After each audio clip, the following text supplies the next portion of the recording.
Hey there guys, it's James back with the back nine building series that I'm doing for the channel here.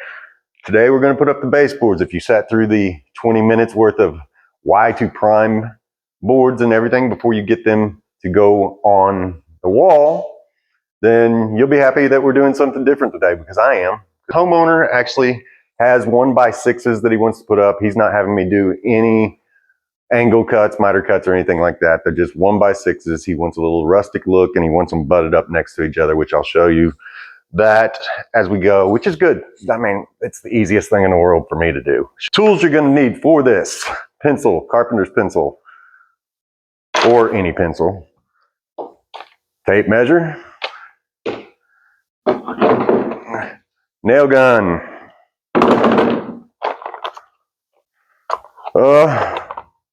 I use 2-inch straight finish nails.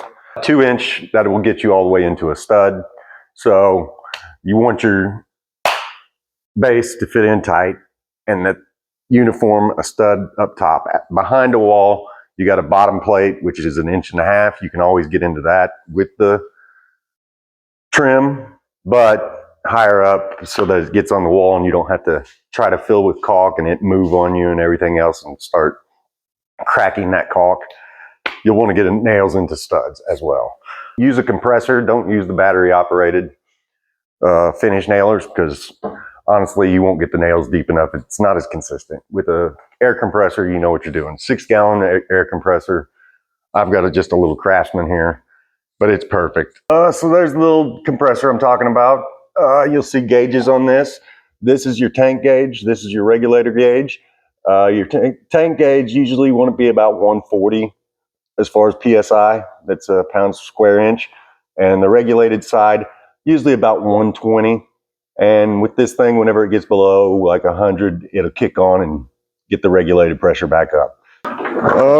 With your nail gun, you always want to lubricate it up first. It'll be oil, lubrication oil for it. You just put a few drops in the back side of it. A few drops will be just fine for a day's work. As far as putting the nails in, they come like that. Just pop it in, pull it back. We're lubricated up. Grab the hose, 3/8 inch, and you're ready to fire away. I'm going to start down a hallway here. As you can see, those prime boards that they brought in, they're sitting right there in the hall, but I got a bunch more outside. It said this is real easy stuff. I'm just going 98.5. Right down there, 2 straight cuts.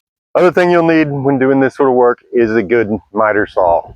If it's on slides, that's even better. But always the rule of thumb with carpentry: measure twice, cut once, which I measured twice in there, but I got to talking to you guys. I'm not real certain about it, but I'm almost positive that I'll be too long instead of too short. You can always cut a board down. You cannot add to a board. The blade is 1/8 inch wide. These good saws, they'll have either a laser that shows you or a light kicking down showing a shadow of exactly where the side of the saw will cut.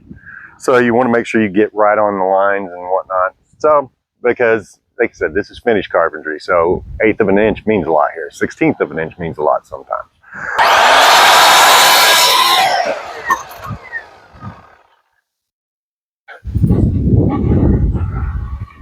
And on these 1x, you'll get the little slivers and everything. I usually have a piece of sandpaper around just to knock those off. You take your stud finder. Actually, over here by the door, we know one is there. Take your stud finder.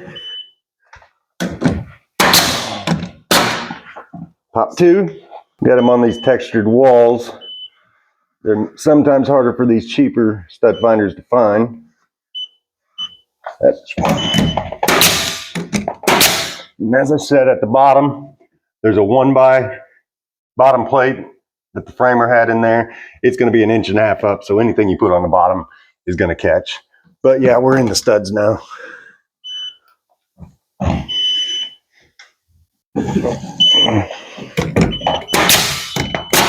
And if you don't have a stud finder, figure that the framing carpenter did it right, and the studs will be 16 inches off on center apart. So 16 inches, you should be able to find a stud. Coming around the corner, whenever you're just doing these that are going to butt up against each other, easiest way to get it the closest, I mean, you can measure, it's 34 inches, and then it'd be an extra 3/4 of an inch for the width of the next one. But I'm going to just cut our board real quick at 37 inches, put it down there, take another board, and then take the pencil and draw a line, because it might not be actually perfectly straight. And then that way I'll be able to marry them together much better. So yeah, I just cut a little longer board. It'll butt right up against that other one. Have this hanging out. I will have that. Draw a line on it. So that way if the wall is off plumb or anything, and that line is in a perfect 90-degree angle here, I'll be able to adjust with the saw. Now I can get it exact. And this is part of being a finished carpenter. If you're going to be a finished carpenter, if you want to do this sort of stuff as side hustles and whatnot, this is all the stuff that's seen. So you really got to be particular about a lot of stuff. You do it quickly, efficiently, and everything like that, but you want to do it right. And so I can see the wall is actually off a little this, the corner, whenever they were probably putting on the drywall, they put too much mud out on this side. So this is actually leaning a little this way. So this is going to be a little bit shorter going to this casing than the top is going to be. So we adjust. Yeah, the bottom of this is going to be 7 3/4, and the top is going to be 7 7/8. So it's only an 1/8 of an inch difference, but anything you don't have to caulk, because caulk in itself after a while will shrink, and even though it says it won't, it will after a while. So just get the board to fit in there nice and tight. Take the time to do it. That's what they're paying you for. So just get it done. So there you go. It went out and took an extra cut for me to do, but that's one thing you got to just learn to do when finish carpentry. You get better and better. You won't have to get up and go run to the saw more and more, but it's now a perfectly fitting board right in here. So smack it in there.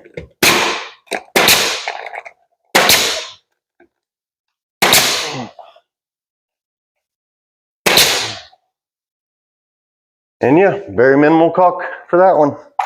You want to make sure that you're always safe with a saw too. Don't get your fingers too close in there. I've personally never seen a guy cut his finger off, but I know there have been guys that have done it. So keep your fingers out of the way of the saw. Man, it is a pretty day. We should be playing golf. We shouldn't be doing this. We should be playing golf right now. All right, so I cut the board 18 3/16 along the bottom, 18 1/8 up there. They should be able to fit into this angle that this has perfectly. Now I just need to figure out that. So you just go from the kick plate underneath, which is 2 3/4, and then the height up, which is 4 inches. On this backside over here, I'd come out 2 3/4, and then I would come up off the floor 4 inches. I didn't bring a speed square, but I'll be able to figure this out. Just like that, that should be the part that goes out. I'll go out and cut it with a jigsaw, try and sand it off a little bit. Should fit in there perfectly. Got it cut in, see if it fits in there. Like a glove. All right, my knees are getting a little tired today. So, I've got a living room done, bathroom, most of a bedroom and a hallway. Another day and I'll be done hanging the trim, and then I'll be getting into the caulking. Anyway, thanks for stopping by. If you're enjoying the content, leave a comment. Let me know something about a home project that you want to see, and I'll see if I can get into it. And as always, if you enjoy it, hit like, subscribe. See you next time.